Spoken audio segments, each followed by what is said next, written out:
Assalamualaikum warahmatullahi wabarakatuh. Selamat pagi. Alhamdulillah kita ketemu di pagi yang cerah ini, tentu saja dengan niat baik untuk kita semua. Saya berdiri di sini adalah untuk menyampaikan sesuatu yang saya sebut inspiring talk. Itu judul gedenya. Memang maksudnya untuk menginspirasi terutama golongan muda. Jadi saya bekerja di Universitas Indonesia sebagai dosen Fakultas Teknik, Departemen Teknik Mesin sudah puluhan tahun lah. Tentu saja saya melaksanakan pendidikan, penelitian, dan pengabdian masyarakat.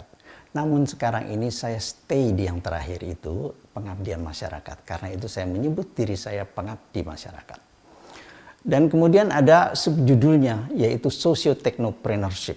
Jadi sama dengan entrepreneurship, ini sama. Anda sudah tahu semua ya. Tapi ada teknonya, technopreneurship karena kami berbasis teknologi. Kemudian ada sosionya, jadi maksudnya segala sesuatunya sebetulnya diarahkan untuk kepentingan masyarakat banyak.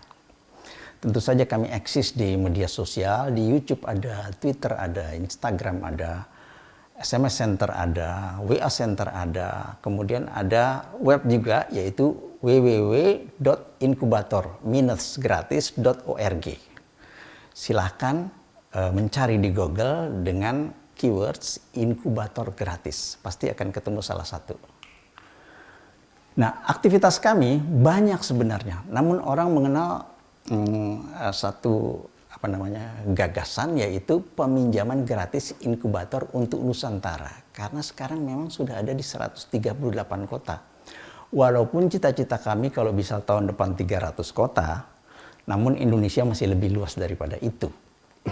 Dan sekarang sudah ada di 130 tepatnya sekarang ini bulan ini 138 kota.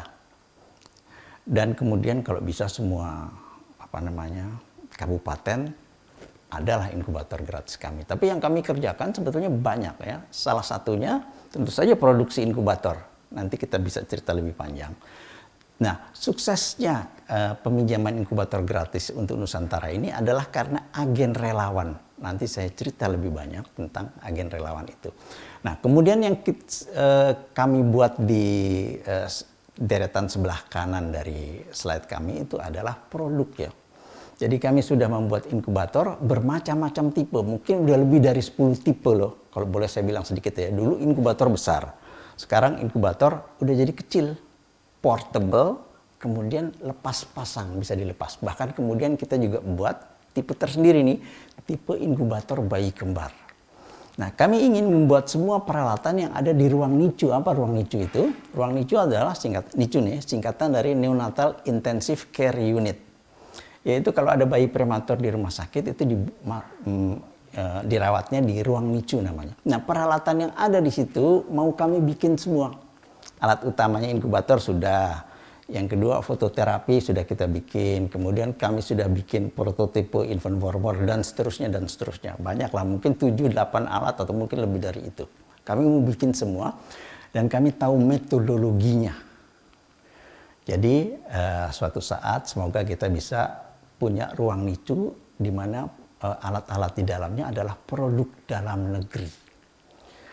Dan itulah yang kami lakukan sejauh ini, dan kami memonitor agen relawan di 138 kota untuk meminjamkan inkubator secara gratis kepada keluarga bayi prematur. Dan ini saya bicara sedikit tentang sejarahnya. Dulu saya mulainya tahun 94-95, udah lama dong ya. Udah lebih dari 25 tahun yang lalu. Dan mulainya hanya dari, lihat, box kardus saja. Saya balik kardus itu, itulah jadi kabin bayi ya. Volumenya di dalam kira-kira sebesar inkubator, saya taruh heater di bawahnya.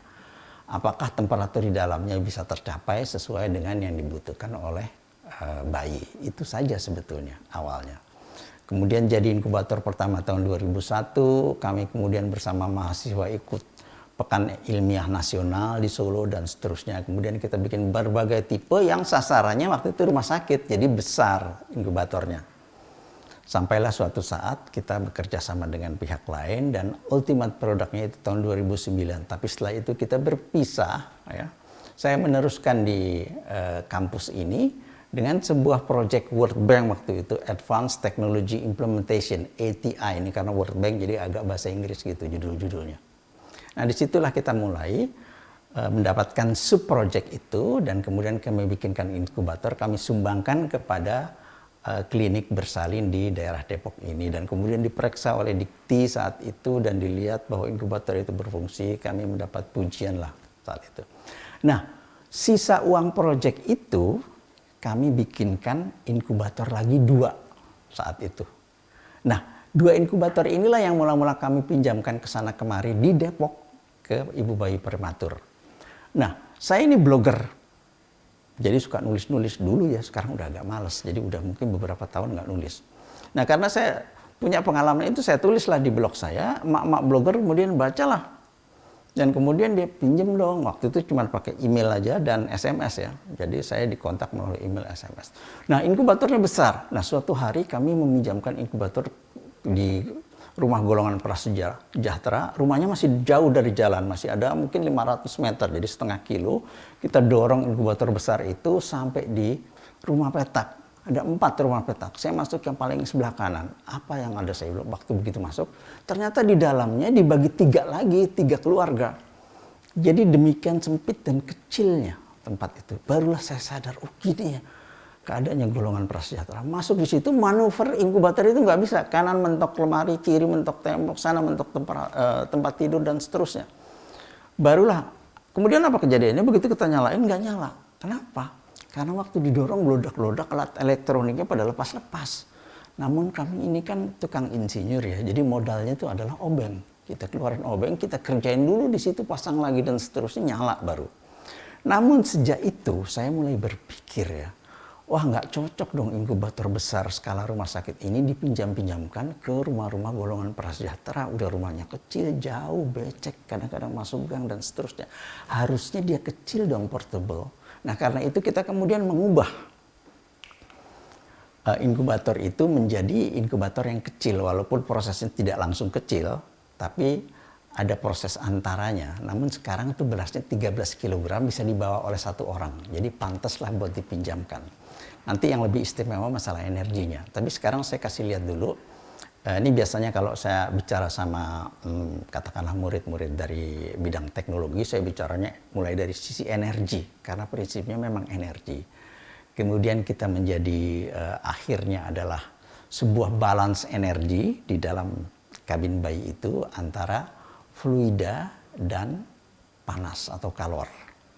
Nah, inkubator kami ini sekarang kayak kami klaim sebagai the most lightweight, inkubator yang paling ringan. Yang kedua, the most silent, inkubator yang paling senyap. Kenapa? Nggak ada bunyinya. Kenapa nggak bunyi? Karena nggak pakai fan, jadi nggak ada bunyinya. Di rumah sakit pakai fan, jadi ada bunyinya. Kalau malam ngebrom itu, gitu ya. Ada desibel tertentu yang nggak boleh lebih ya buat bayi. Kemudian the cheapest, artinya paling murah di dunia. Saya bilang, saya ngomong sembarangan aja, jadi kalau di rumah sakit harganya antara 70 sampai 150 juta, bayangin. Nah yang saya punya ini, agen relawan, mengganti biaya produksi 4 juta, sekarang 4,5 juta rupiah. Jauh dong bedanya, makanya saya bilang the cheapest. Kemudian high occupancy. High occupancy artinya dipakai berkali-kali. Dipinjemin 1, selesai, pinjemin lagi kepada yang lain. Jadi 1 inkubator mungkin setahun bisa 5 atau 6 kali dipakai oleh keluarga bayi prematur. Nah ini tadi sedikit perkembangannya. Dulu besar, kemudian setengah kecil, yang beratnya masih 20 kilo. Nah kemudian tipe C ini kalau nggak salah beratnya yang udah mulai 13 nih, 13-14 kilo. Dan kalau dilihat di sebelah kanan bawah itu udah bisa dilepas-lepas sekarang. Jadi kalau Anda beli lemari di IKEA, tahu ya IKEA, pulang-pulang tuh Anda bawa lemarinya itu seperti bawa tas gitu. Nah kira-kira kayak gitu sekarang. Jadi bisa dilepas-lepas. Kenapa? Karena Indonesia ini besar banget. Dari sini dikirim ke Aceh, dulu pernah pecah waktu tipenya masih sami, sebut tipe wungkul ya. Kenapa? Karena perlakuan di pesawat kan dibanting-banting, walaupun udah kita tulisin fragile, akhirnya sampai sana pecah. Karena itu kami berpikir seharusnya kami bikin lepas pasang dong ya. Kami bikin kemudian lepas pasang. Perubahan prototipe itu dari mulai tadinya tipe wungkul ke lepas pasang memakan waktu cukup banyak dan juga memakan biaya. Semua biaya pengembangan baru kami kebanyakan semua disupport, difasilitasi oleh Fakultas Teknik UI. karena waktu dan uang dan kemudian berbagai peralatan yang diperlukan itu adanya di Fakultas Teknik. Nah, itulah sekarang kami sudah bikin, selain yang lepas pasang ini, kami bikin spesial untuk inkubator bayi kembar. Jadi bayi kembar sekaligus prematurnya masuk di satu inkubator yang agak lebih besar. Nah, sukses daripada peminjaman gratis inkubator untuk Nusantara ini terutama karena adanya agen relawan. Siapakah agen relawan itu? Ini penting nih. Pertama, saya ambil contoh begini. Kalau Anda udah selesai sekolah ya, mau kerja kan, minta gaji dong. 5 tahun kerja, minta tambah gaji dong. Masa gajinya segitu-segitu terus, Anda pasti marah. Masa gaji gue segini-gini terus, kamu mesti nambah dong. 5 tahun ya, 10 tahun minta fasilitas. Motor kayak, mobil kayak, pulsa kayak, macam-macam loh. 15 tahun minta di asuransi, kalau saya sakit gimana? Lihat keyword yang sama. Minta gaji, minta tambah gaji, minta fasilitas. Katanya yang sama itu adalah minta. Jadi banyakkan orang, Anda maupun saya, adalah peminta-minta. Ada yang kaget saya bilang begitu. Jadi agen relawan ini adalah orang yang tidak meminta-minta lagi. Jadi dia udah netral di tengah. Bukan berarti dia nggak kerja ya, tapi nggak nuntut ini itu. Namun kebaikannya adalah dia selain sudah tidak minta-minta lagi, tapi dia senang membantu. Satu, senang menolong, senang berinfak sedekah. Kemudian yang terakhir nih, mau melayani. Melayani siapa? Melayani orang miskin. Kalau saya bilang kaum marginal, siapa kaum marginal? Orang miskin, orang sakit, orang invalid, perempuan, bayi, apalagi bayi prematur. Jadi mereka mau melayani. Jadi syaratnya menjadi agen relawan itu ada beberapa. Satu, mengganti biaya produksi. Sekarang ini 4,5 juta rupiah untuk satu inkubator. 2, mau mengantarkan ke rumah keluarga bayi prematur. Golongan prasejahtera ini, jadi nggak punya mobil dong buat ngambil dan sebagainya. Dengan sendirinya harus mau mengambil dong. Nah kemudian yang keempat, dilarang mengkomersilkan inkubator ini. Kalau di rumah sakit misalnya sehari aja makan biaya mungkin 1-2 juta loh di Jakarta sehari loh. Biasanya berapa lama? 1,5 bulan.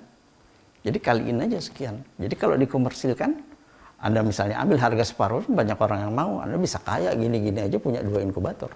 Benar, makanya saya larang. Kenapa? Karena suatu saat nanti orang golongan prasejahtera akan minder, nggak mau dia minjem. Kenapa? Habis saya dengar harus segini sih Pak, harus segitu sih Pak. Gitu. Jadi itulah syarat-syaratnya agen relawan. Dan mereka datang sendiri ke saya, kemudian mereka berkata, apa yang bisa kami bantu? Nah kemudian ide itu datang, saya sampaikannya. Ide yang bagus itu selalu datang dari Allah. Ide datang, mau nggak begini Pak syaratnya? Mereka mau mengganti biaya produksi, mau mengantarkan, mau mengambil kembali, dan mau tidak mengkomersilkan inkubator ini. Kemudian masih ada yang terakhir, mau memelihara inkubator ini atas guidance dari kami. Dan itu semua terlaksana. Kenapa? Kita online aja sekarang kalau mau betulin inkubator di sana, lampunya mati. Gini Pak, beli harganya 10.000. Ini inkubator kami spesial ya. Heaternya adalah 2 bohlam lampu yang harganya paling banter 1 10.000, 2 20.000. Jadi kalau mati satu beli aja. Lampu pijar di mana-mana ada.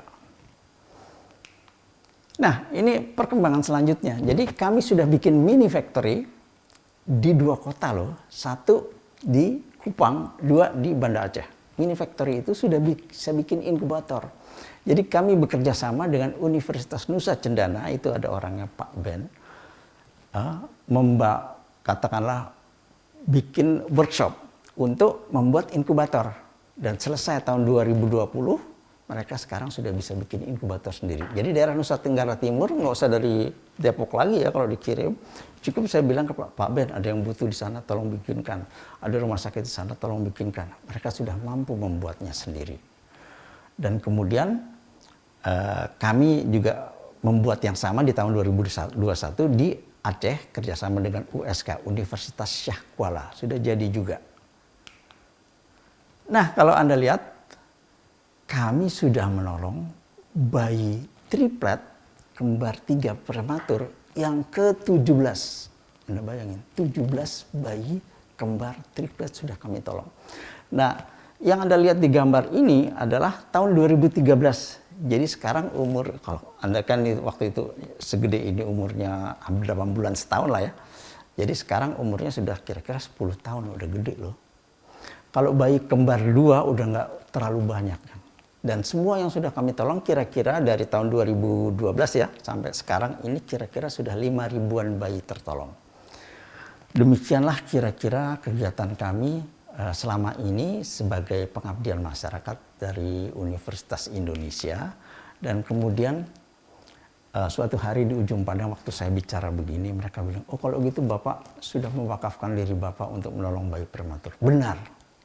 Karena itu saya sebut, sayalah ayah dari semua bayi prematur. Tidak ada kemungkinan lain bagi saya kecuali menolong mereka. Terima kasih. Wassalamualaikum warahmatullahi wabarakatuh.